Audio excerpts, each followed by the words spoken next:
Happy Tuesday, everybody. The Kings back in action, coming off of a two-game winning streak back-to-back tonight in LA against the Clippers. Both teams on a back-to-back. We've got y'all covered before the game, got your comments. Really excited to get all into it with you. I'm Ryan in Sacktown. This is the Kings pregame show on If You Don't Like That. 3, 2, 1, go. Sacramento miscue. Carter. Stolen by Williams. And look at this. Oh, you don't like that. You don't like NBA basketball. Fox. Goodbye. Oh, if you don't like that, you don't like NBA basketball. The exclamation point from De'Aaron Fox. Oh, if you don't like that, you don't like NBA basketball. Boy, that's an ESPN highlight right there. Whoa. Carlson comes in. How about this? Holy moly, Jim Bob Bowley. That is a major league smush. Welcome into the show, everybody. Happy to have you here. I'm Ryan in Sacktown, getting you ready for Kings basketball tonight against the Clippers in LA. Short turnaround for both teams. Kings winning last night on their home floor, as did the Clippers against Portland Trail Blazers, a game in which the Clippers, their starters, specifically Paul George, Kawhi Leonard, James Harden, played big minutes. So we'll see how that will affect the Clippers tonight. As of now, they are all playing. So both teams pretty much with a full deck as we know it. The Kings, normal guys still out. Alex Len still dealing with the ankle injury. But everybody has made the trip down. Good news on Malik Monk. Looks like he is good to go, coming off of a huge game last night and some hijinks and some fun in the locker room after the game last night between Malik Monk and Keegan Murray, talking about Keegan's dunk and where it ranked. And Keegan had to come back at Malik and let him know that his 360 layup was missed. So it was good stuff, good friendly banter. Busy night across the league as well. In fact, the Dallas Mavericks team that we are watching here in the West just wrapped up a 127-125 victory over the Los Angeles Lakers. Streaking Los Angeles Lakers come to a stop, but enough about the scoreboard. We'll get to that here in a little bit. It's all about Kings basketball. And as we always start out, it seems like Sports Freak every single night. He's got a good take here. It's going to be a game of attrition, as both teams played last night. I expect a close game until the third, and whichever team is the first to have a bad 4 to 6 minute stretch, they will be able, or first to have a bad 4 to 6 minute stretch will be unable to recover. That's kind of how back-to-backs play, right? And the Kings 0-2 in back-to-backs so far this season. So a good chance for them to get back on the horse, short travel, get into LA, a place they are fairly familiar with. Lots of Kings fans will probably be in the building tonight, hopefully chanting a little bit of light the beam before the end of the game. But certainly it's going to be one of those games. The Kings, just for whatever reason this season, do not match up well with the Clippers. And I think the one thing that we have to point to is the health of the Clippers, and the Clippers not resting. Grant made a great point last night that Kawhi Leonard's played in every single game this season. So that's going to make a huge difference for the Clippers right off the bat. Do you want to talk about whether or not James Harden has made a huge difference? Debatable. He is the system, right? The Clippers don't have a system. James is the system.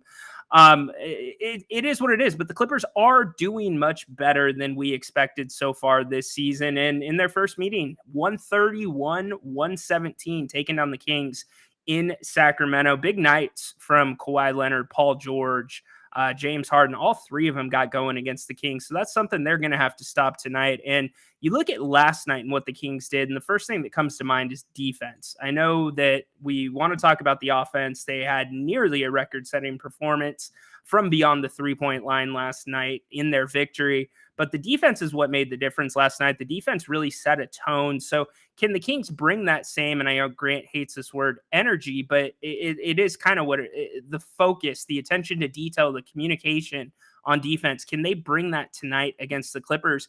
in a game that's going to be contrasting styles to what you saw last night. So the Clippers like to play a lot of isolation basketball, and the Kings not always great when it comes to ISO basketball on the defensive end, can sometimes struggle. But one strong suit that I've noticed in the last few games where the Kings have played ISO teams is Mike Brown's been picking up the pressure defensively, picking guys up full court.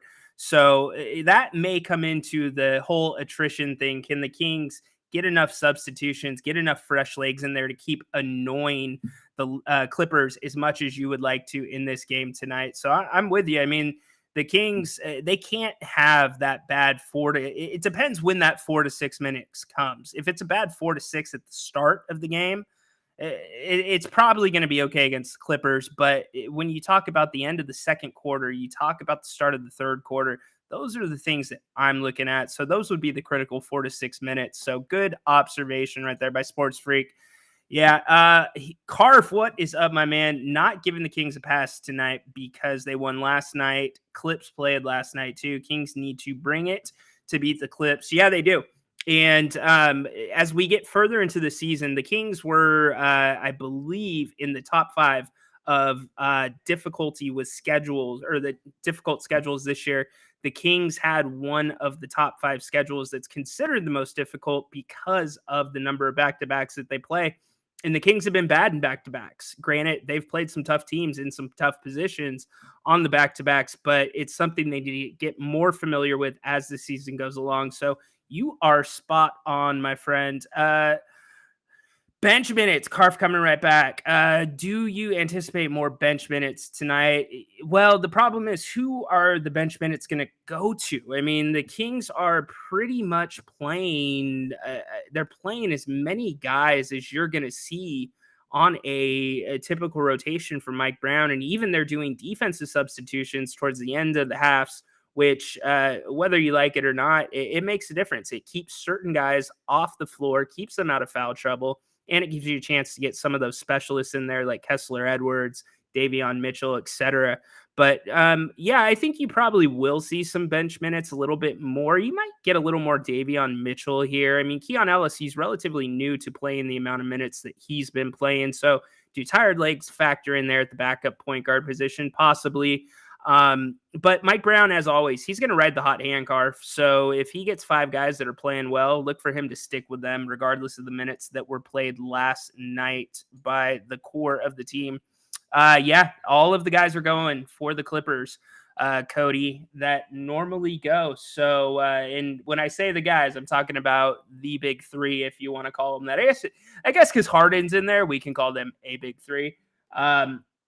But yeah, they are good to go. Kawhi Leonard, James Harden, and Russell Westbrook, and Paul George. So we will see as they get ready to tip off here in a little bit in LA. Another game that's getting ready to tip off, Warriors and the Suns in Phoenix. So that will be one that we keep our eye on.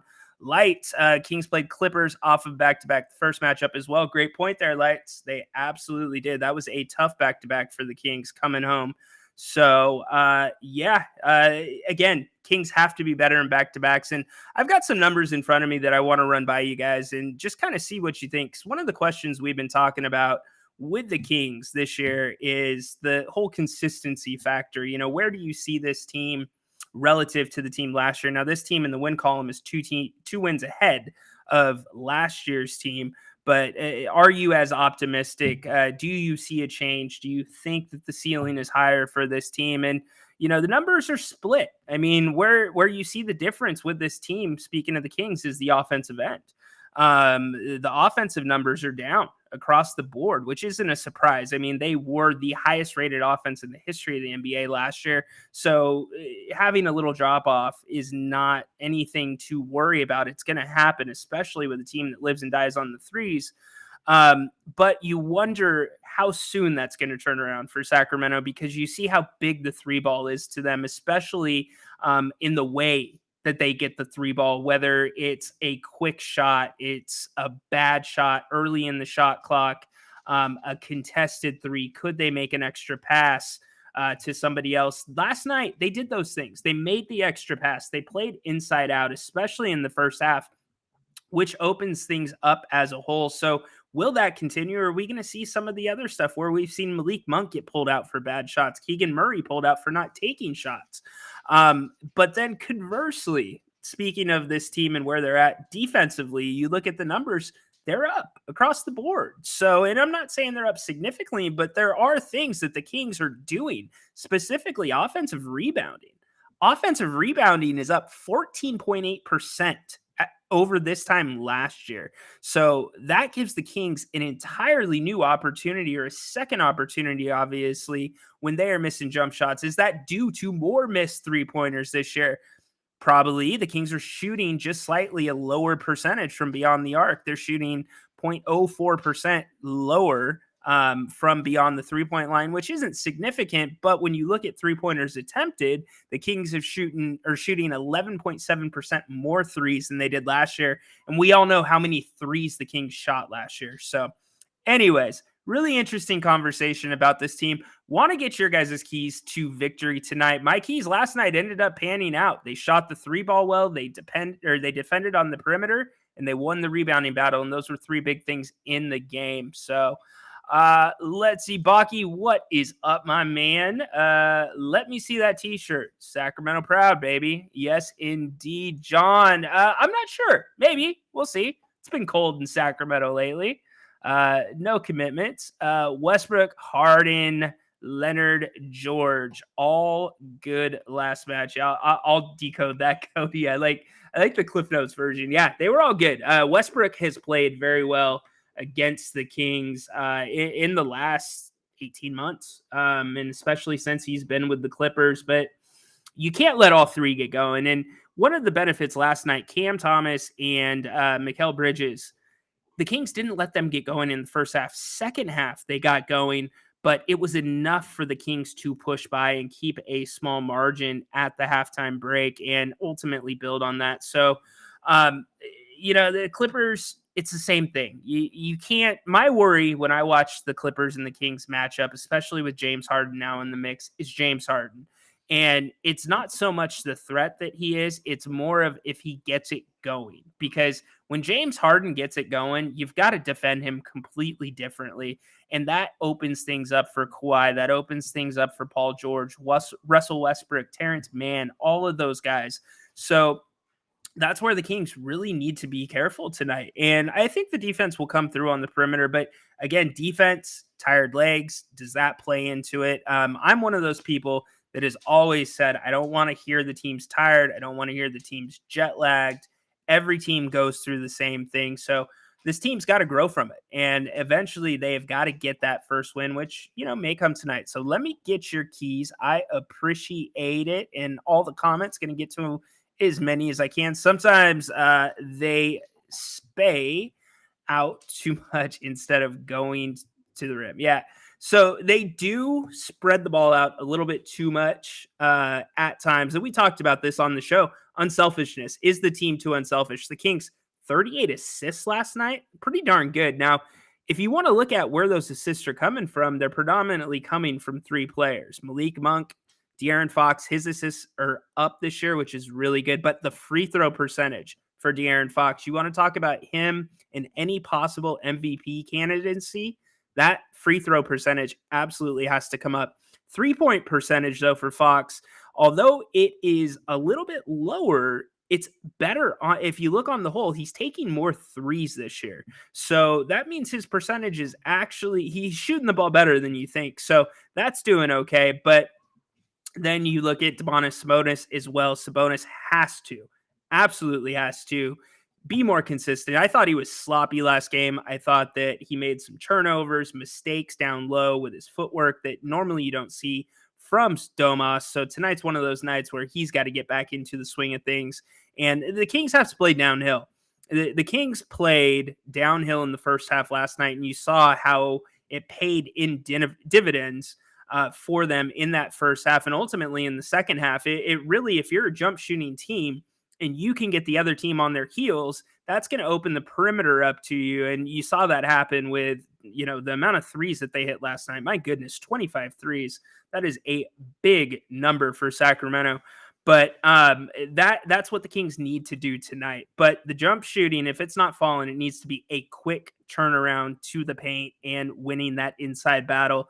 Because if they don't win that inside battle and the jump shots are not falling, how are they going to score tonight?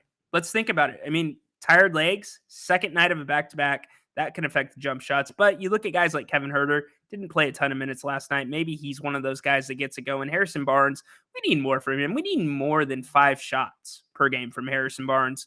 And these feel like the Harrison Barnes games. These are the ones where I think you can get that impact from him, whether it's down low, whether it's hitting some open threes. He's kind of that forgotten guy at times. So good to see him, or it would be good to see him break out a little bit tonight.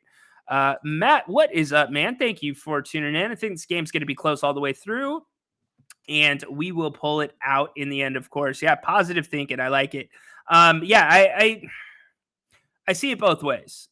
I think if it's a blowout tonight, it's the Kings that blow out the Clippers. I think you could, if the Kings come out and have a really hot start, talking like a Minnesota hot start, they could theoretically by mid-third quarter have the Clippers packing things in because of the minutes those guys for the Clippers played last night. So, but it certainly could be a close game, and it's going to be the little things tonight. I mean, both, you look at the defense again on a back-to-back, how well can you play defense? How well can you keep up your pace? Which team can do that better? If I'm putting money on one team, it's going to be Sacramento, just strictly because that is how they train to play. They train to play with pace. And they can go deeper on the bench if they need to in spots. It's all about the combinations. You're not going to run out Kessler Edwards and Davion Mitchell together on the court at the same time, but you may find a combination where one of the two is locking up on the perimeter very well on one of the Clippers' big three. So maybe he slides in there if you're getting more scoring from Lyles, you're getting more from Malik Monk. So a lot of things the Kings can do tonight. I think it's going to be interesting to see how Mike Brown plays this one. Loving all these comments. Keep them coming as well. Agree here with Carf. Protect the rock, defend the perimeter. Absolutely, Carf. And that's what the Kings did different last night. So that's going to be a huge thing. And you know what? This is a good point from Spencer. Keegan on Kawhi will be awesome. Yeah, it's going to be awesome for Keegan or Kawhi. That's a tough matchup for anybody in the NBA. And you think about the Kings and always Kings fan base talking about getting that 3-and-D guy. I mean, this is the prototypical game where you look at who's going to guard a Paul George, who's going to guard a Kawhi Leonard, who's going to guard both of those guys on the court at the same time. That's where the Kings need that 3-and-D guy. But Keegan Murray's been drawing those defensive assignments night in and night out, and he's done a decent job. Certainly, there's room for improvement, as there is for everybody on the Sacramento Kings roster. But it will be a fun matchup to watch. And these are the things that I like seeing. I want to see how a second-year pro, Keegan Murray, goes up against an NBA champion in Kawhi Leonard, goes up against somebody that really dominates that position, plays that position a little bit different. Kawhi Leonard, in many ways, is a throwback. And I'm not just saying that because he's an SDSU guy. He's a throwback. He's old school, and he plays the game a different way. So to see the contrast and what Keegan could learn from Kawhi just by guarding him tonight and hopefully doing it, effectively and doing it positively, it'll be something to watch. Hopefully it is good for the Kings in the end. Let's see. TNT oh no, Durant is out. We should have took the Kings versus the Clippers. Yeah, it's probably not an NBA TV night where they can flex. Well, NBA TV may be scanning through the games, but yeah, it's a tough one. I mean, that's the story of your life if you're Phoenix. They've only been on the court, I think, once or twice together this season.